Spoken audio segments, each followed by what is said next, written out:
Well, thanks for joining us on the HomeLord System podcast, Taylor. So this is a show where obviously we talk about all things house hacking, property management, lending, all of these things that deal with this sort of investment strategy. So I'm going to introduce you really quick. So this is Tayler Hendricks. He's married with a couple kids, lives down in South Utah County, and this is what's really awesome about you. Bought and sold 27 different times in the last 6 years, both for investment and primary properties, which is house hacking. Yep. You're a loan officer at Intercap Lending, top 1% of loan officers in the country. And since 2019, you've funded over $300 million in loans. That's crazy, by the way, for people. Thank you. Yeah. So yeah, thanks for joining us, man. Of course. So, happy to be here. Yeah, we're going to dive in. We're going to ask you some questions, and then we just want to get to know you, your journey of house hacking, how it's helped you personally, how it's helped your clients. Totally. And yeah, we would just love to get your wealth of knowledge shared with everybody here. All right, love it. Sounds good. So I'm going to start off with a very simple question. How did you learn about house hacking? Like, how did you come across that form of investing?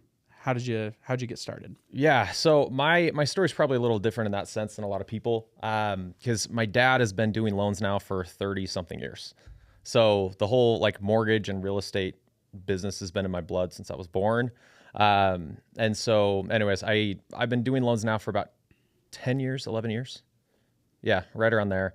And with that just meant that I was in the space of knowing, okay, I can put 5% down on a house, right? Or like 5% down on a primary home and go move into it. So crazy enough, I didn't like attend a class. I didn't hear it from a podcast, anything like that. It was just being in the industry. It was more just learning. I knew the hack around it, and I didn't really have anybody tell me. It was just like, oh shoot, I can start moving every 12 months and putting this 5% down. I kind of just fell into it going into mortgages in general. Dang, Joel, we should have started earlier. I know, right? Have a dad. that helped. But yeah, and him teaching me a lot too, of course, helped a ton. Very nice. Yeah. I'm genuinely curious if you've surpassed your dad in terms of performance. You have some crazy numbers. His for dad's a 10 baller years. too. Yeah. Yes. Okay, never mind. No, as of today, for this year, and I hold it over his head every day, yes, I'm beating him. So I'm beating him for the year. Go. Yeah. Has he surpassed $1 billion in loans? in his Oh, career? yeah, I'm sure. Well over. He was doing, during COVID, he closed, I think 1 year was like almost 300 million in a year. Oh my God. So Never mind. You're almost as good as your dad. so Maybe we should get your dad on. there you go. We keep putting things into perspective here. Now we're back to Jeez. reality of a normal market, but yes, I'm beating him right now, and I remind him every day. Good for you. Yeah.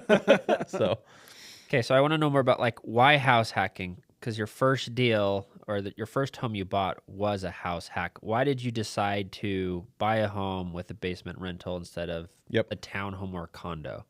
yeah, so the biggest thing for me is I was in an apartment complex and I was spending $300 a month in rent, which is, gosh, I wish I could go back. But I was looking at it and I was like, holy cow, I could buy a house with very little down. I had some money saved up just from doing loans for a couple years. And I was like, I could move into this. And my end goal was just not to pay rent. I was like, if I could do that, that would be the best thing ever. And I know like we taught a couple classes looking at the condo, like monthly payment. Condo payments are way higher and townhome payments are way higher than people think. They're pretty close to your single family home payments. So getting that basement apartment helps cover that a ton. And so when I looked at it, I was like, I will have like a better cash flow by buying a house with a basement apartment. I was single at the time. And so I rented, it was 3 bedrooms upstairs, 3 bedrooms downstairs. I rented the basement for $1,200. I rented the upstairs. I took my own room and I rented to 4 guys. They each 2 shared a room and they were renting for I think $300, $250 a piece. So it was, well, that's $1,000 plus the $1,200. So I was getting $2,200 in rents, living in the house, putting a little down, and my payment at the time was $1,600. Whoa. It was way better than a condo or a townhome. So you're being paid to live in your house. I was paid to live in my house. Why don't more single people do this? I have some people right now, and I'm like, guys, if you throw some roommates in the top floor, rent out the bottom, you're coasting. It's and they're amazing. like, well, I've had people say, I don't want to spend $500. I'm like, I'm going to punch you. I'm like, what do you mean? Totally. Good for you. Yeah. That first one worked out really well. So when you were getting started and you were looking at house hacking, would you have said that, because you kind of like stumbled into it after your first experience, was that something that you would look at as more of like, all right, this is a stepping stone, I'm going to do this for a little while? Or was this like this is what I'm doing now, this is my strategy? It was, I would definitely say, a stepping stone, because I got married, was living in this house in Provo, and then we started doing this back to back to back.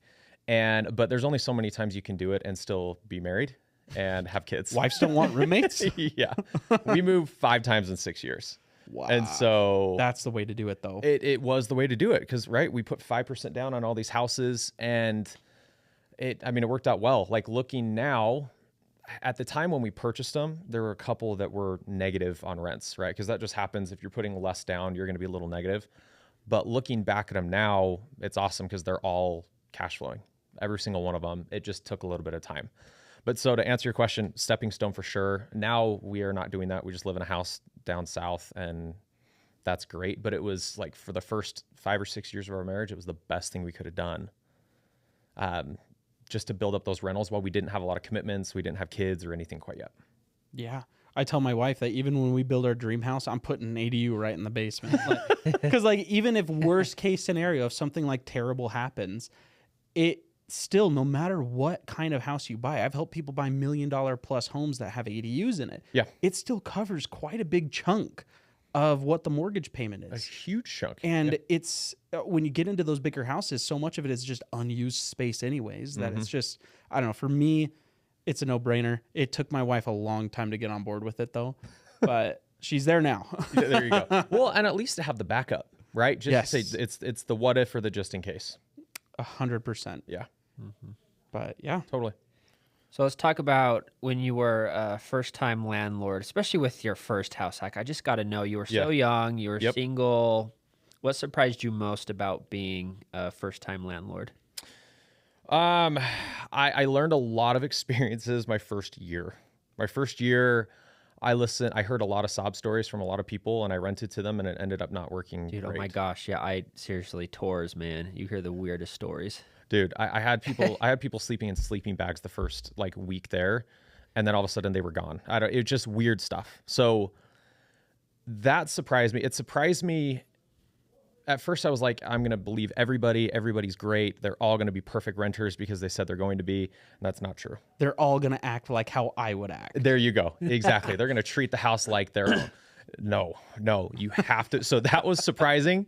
I was very naive, but learning that I had to be picky. I had to be picky with my renters was surprising. But now that I've been picky, like the guy that I eventually rented to, this was back in 2017, still rents for me today.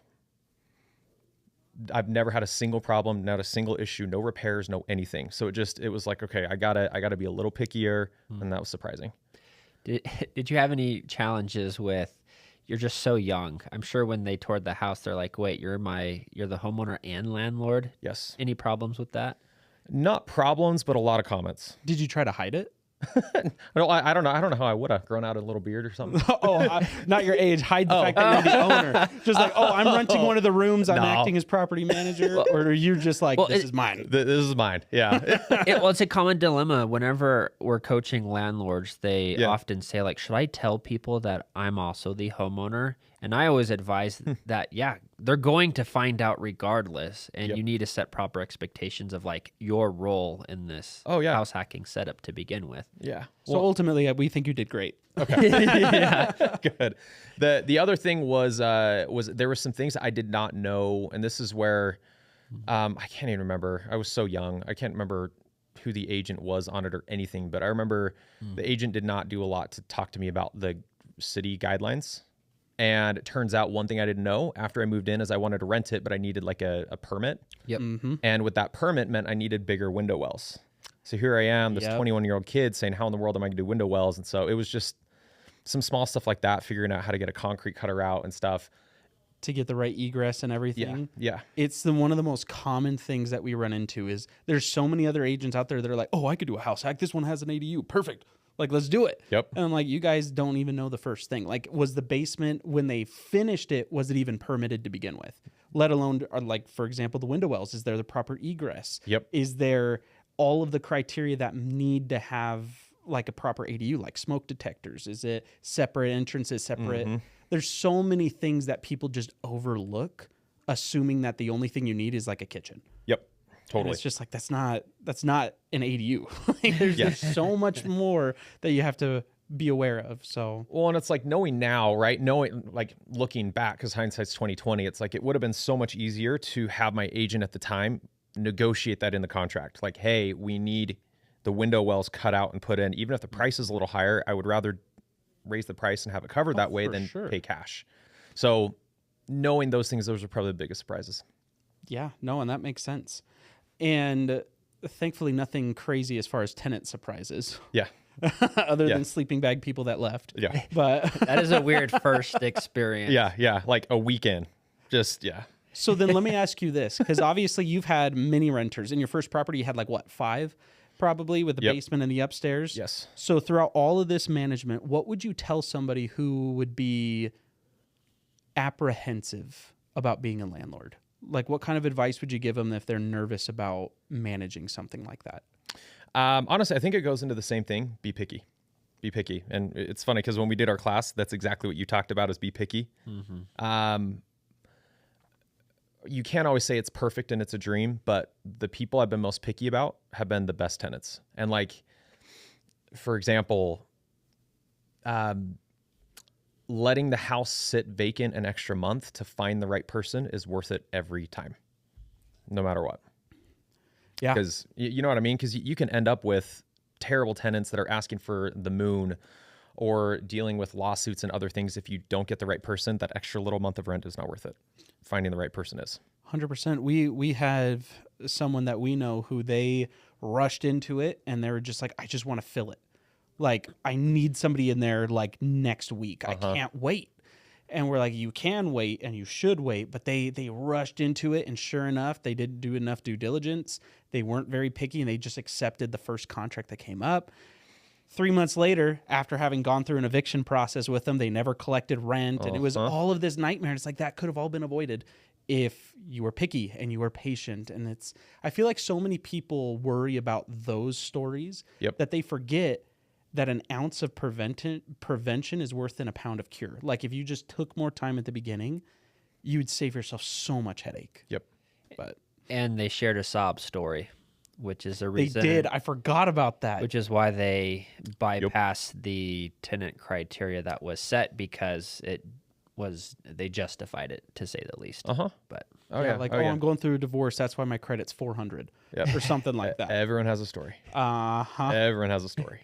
So yeah, it's fun though. But I have way too many landlord stories. I was gonna say this is hitting home. I can feel it. It is. No, I've heard the most wildest stories. My favorite is just when people, they like apply and they give you no heads up that their credit is like sub 500. And then when you go back to them and say, hey, sorry, I found a more qualified applicant, they just blow up in your face. Oh, they get so mad. They're like, no, I paid this application fee, blah, blah, blah, blah. I'm just like, well, sorry. Like, first of all, I told you my criteria to begin with. Second, you should have given me a heads up, and then I would have told you not to apply, or at least we could have talked about it. Anyways. Well, we could go on. We could go on. You just run into characters, and that's why we have a whole process that's laid out, because the stuff that we're talking about, there's systems that if there are systems in place, it's so easy to just go down a checklist basically and avoid so much of this. And even when it does pop up, you know exactly what has to happen. That's why we've built the checklists that we do. It just makes it easy. Totally. Well, and that's why working with you guys is so good, because you have the experience and all of that. Because a lot of people, if they don't have that experience or their agent doesn't, they will get into this trap. Yeah. What hurts the most is when we talk to people who thought they could wing it, and then they call me 6 months later saying, hey, how do I evict this person? And just like, man, we could have, Sorry, like, it's all guys. preventable. It's not Yeah. that hard. You just need to follow a few steps. Yeah. But it's everybody's first experience. Like It's your always the first experience. year. Yeah, it's always the first year. Yeah. Every time. Gosh. Yeah. Yeah. Yep. A trial by fire. It happens quick. It is. I learned. I learned. So you are obviously a loan officer. You help Yeah. people qualify for homes. You help them buy houses. You deal a lot with the affordability, and everybody's always complaining, "Oh, Utah's unaffordable. Like nobody can buy houses." And they say all their, home buyer sob stories, quite frankly. Mm-hmm. But like, how, from your perspective as a lender, how does house hacking actually impact your affordability on a house? Yeah, it impacts it huge. That is, and that's the biggest thing, right? Because like you said, the sob story of like somebody trying to buy and they're realizing a townhome now is $3,000 a month. Like that is crazy, right? It is cheaper to rent in that sense, but buying a house with that basement. So what it does on the loan side to start is I can take 75% of the rents and apply that towards like income for them to help them qualify for more. That's So awesome. I'd say on average, you get 75 to 90 grand more in qualifying for a basement apartment. So here's a question that I have, because people ask me this all the time. Like, yes, you could use 75% of the rents. Do you have to have a contract in place? No, nope, you don't. So what's going to happen is the appraiser goes out and they like tour the property. They look at it. They see what the basement looks like or wherever the apartment is. And they will find comparable rentals in the area and they'll dictate, hey, here's what market rents are. And we get to use that even if it's not rented. And by contract, we mean lease agreement. Correct. Yeah, like a lease agreement in place. Yep. Okay. So you do tons of loans. Obviously, 300 million. There's got to be a club for you at that point at 300 million. I wish there's not. We'll make one. The HomeLord. There you go. Thank you. The HomeLord Lender Club. Thank you. Taylor's all alone up at that club. So you're processing all these loan applications. In your opinion, do you feel like house hacking is going to be the go-to strategy for affordability in Utah? I think so. I mean, I think it has to, right? Because if I'm just thinking numbers, again, going off of that townhome example of $3,000 a month. Yep. If you have no other debt, you have to make $80,000 a year to buy a townhome with nothing else, no debt, no anything, absolutely perfect. Like no cars, no credit cards. No cars, like no you credit are cards. Dave Ramsey free. There you go. Yeah. And one, we know that doesn't happen very often. Two, it's just $80,000 is already a lot. It's more than most people. Yeah. And so being able to do that is tough. Now, telling someone, hey, you can go buy a house at the basement apartment. You make $80,000, but now you can go buy a $550,000 house. The basement's covering some rents, and now your payment's only $1,800. And I'm sure we can go through numbers and stuff, but essentially I think it is the only way that we'll see affordability more. That's why like up in Salt Lake County, it's ADUs wherever you can put them, just because I think even the state knows we don't have enough houses. House prices aren't coming down because there aren't enough houses. The only other way to do it is start adding in some basements or other ADUs. Justin and I walked through a backyard of a detached ADU in Salt Lake. It was probably like a few miles from the University of Utah. Yeah. They're renting out a 400 square foot one bed, one bath with like a loft that was kind of like a second bedroom for $1,800 a month. Oh my gosh. Yeah. Yeah. Awesome. Wild.